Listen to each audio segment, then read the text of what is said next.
Good morning and welcome to Our Issues Milwaukee. I'm your host, Andrea Williams. Our focus this morning is on Peace Week Milwaukee, which is happening August 16th through the 23rd and offers an opportunity for artists, activists, nonprofits, faith groups, local businesses, and other diverse organizations and individuals in our community to come together to accomplish one common goal: peace in the city of Milwaukee and around the world. My first guest is the creator of Peace Week Milwaukee, Miss Dena Eakles. Hi, Dena. Hi, Andrea. Thank you for having me. I thank you for being here. And if you would, tell us more about the concept behind Peace Week Milwaukee and how you were able to bring this into fruition.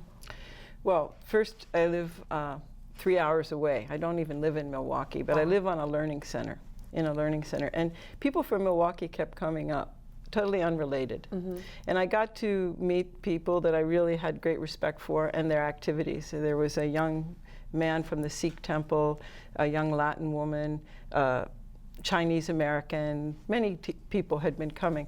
And we started to talk about what does it take to have peace, and a lot of people think, well, living in nature is peaceful. Not necessarily, but that peace can happen anywhere. That was the feeling behind it. And then it was like, well, what could we do in Milwaukee? And I started looking at things and thinking of the people that I knew here, and I realized peace is already happening. People are already engaged and active, but they're separated. There's a lot of separation. Some because there's competition for dollars, funding, and some because maybe even competition for volunteers. So the question became like, what can we do to bring things together? And I can't really say I created Peace Week.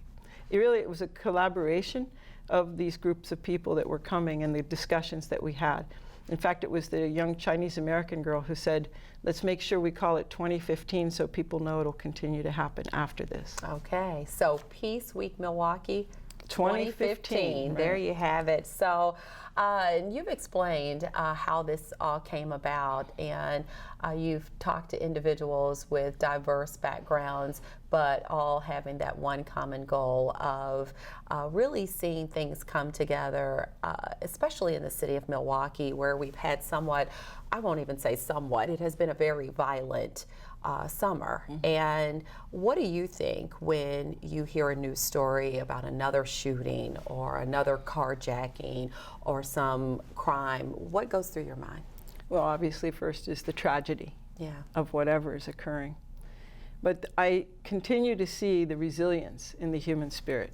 You go to, like I've gotten to go around Milwaukee now. Every month I come down and I go places and I meet people.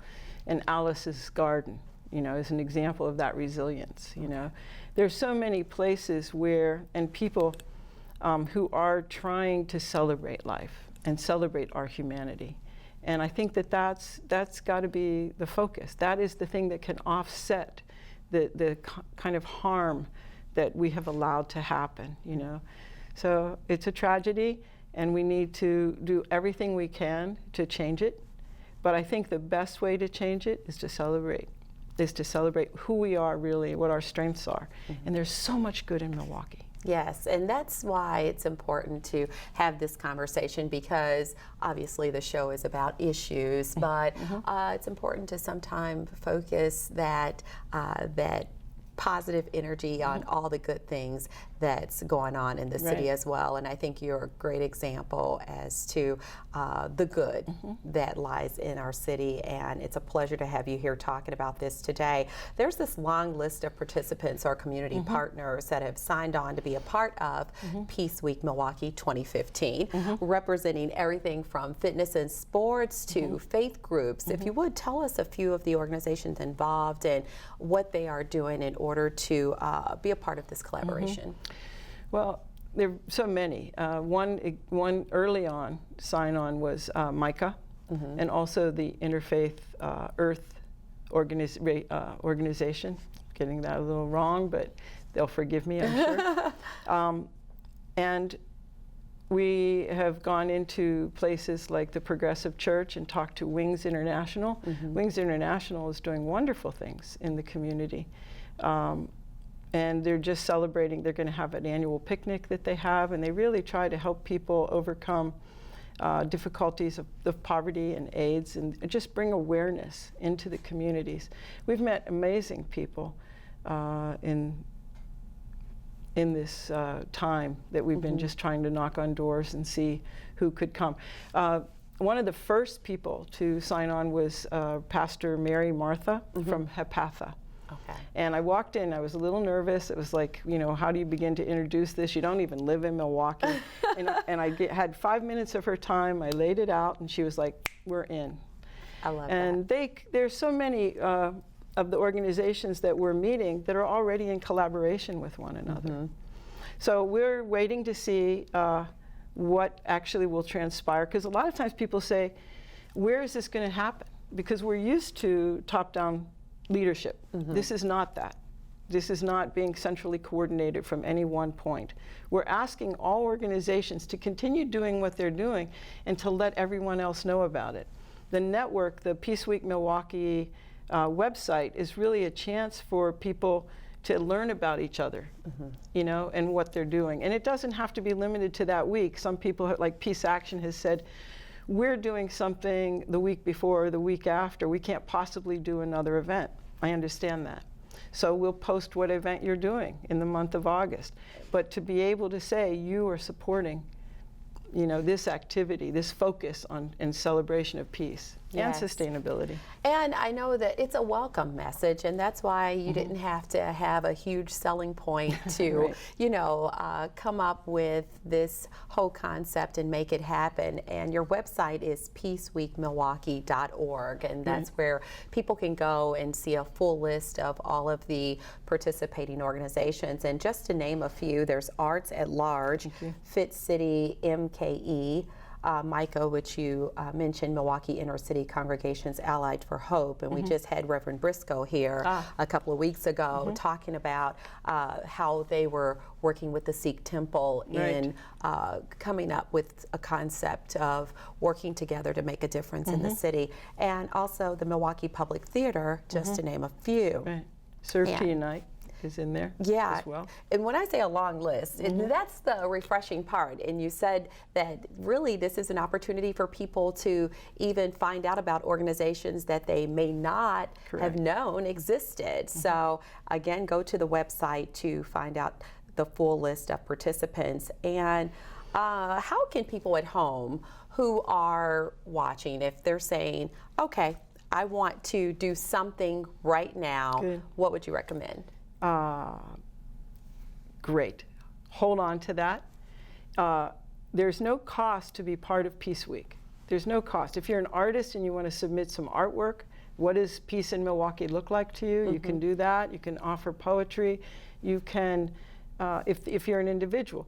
If you're an organization or you belong to an organization, you can encourage your organization. It has to go through the boards always and takes time, but encourage them. Put your logo on so that other people can learn about what you're doing. Again, this is the first question is, what does it cost? There's no cost. It has nothing to do with money.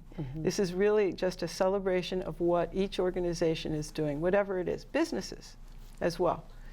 So what they can do is celebrate peace, you know, come out wherever you are. And it really is a celebration of people and what really special thing that each individual person has to offer. So I love the concept behind it all. Now, there are a few other things that you work on that have helped you earn the nickname, the Peace Warrior. And so there's the Echo Valley Farm. That's a community-sustained farm and learning center in southeastern Wisconsin. And you said that you actually live at the Learning Center. So tell us more about it. Yeah, the idea happened about 13 years ago after I had been studying with indigenous healers. The feeling to have land. I lived in Chicago for 22 years, so I understand city life. But the feeling came to have a place where people could come and relax and unwind and feel again. And so that's how Echo Valley was born. And then the nonprofit Echo Valley Hope, which advances sustainable living and initiatives of peace, started 10 years ago. This is our 10th anniversary. And so we've just opened our doors, and people come from around the world. We just had a man there from an organization he created in India called the Listening Foundation. That's he was amazing. just visiting, and you know, so there's a bubbling up of this. It's like we don't always, I saw that you were called Our Issues, and I was like, oh well, here it is. This is our issue, is our need to celebrate peace. And actually that book that I wrote, The Peace Warrior, actually it's very clear in there that I'm not the peace warrior. But what I'm saying to everyone is we have that peace warrior inside of us. And that is what we need to feed. Not the one that's fearful, not the one that is just avenging injustices. Injustices, for sure, need to be rectified. Injustices abound. But when we come from a place of peace personally in our own lives, then what we can do to affect change can be much more long-lasting, you know, and I think work well with others. It all makes a lot of sense. And you have a television show that airs on CW18 that's all about peace as well. So tell us a little bit more about that and how the viewers at home can check you out. Actually, it's not my television show, but a person who has had great influence in my life, Prem Rawat. And I just learned recently that his foundation is having a programming 20 weeks of Words of Peace on your station. So we're plugging CW18, and it's good offering for this. And it's every Saturday at noon on your station. All right. For the next 19 weeks. Well, that is awesome, and I really admire all of the positive things that you're doing and that energy that you're bringing to the community to come together with the whole concept of peace, because like I said earlier, it's a welcome message and much needed. So thank you for all your hard work, and keep doing what you're doing. Thank you very much. Thank you. It has been a pleasure. And Dena Eakles is the creator of Peace Week Milwaukee, and we're kicking it off August 16th through the 23rd. It's gone on. For more information, again, log on to peaceweekmilwaukee.org. And when we return to Our Issues Milwaukee, we'll meet representatives from a theater company that not only is supporting Peace Week Milwaukee, but their members have a commitment to community building. We'll find out more about Playback Milwaukee Theater Company right after this.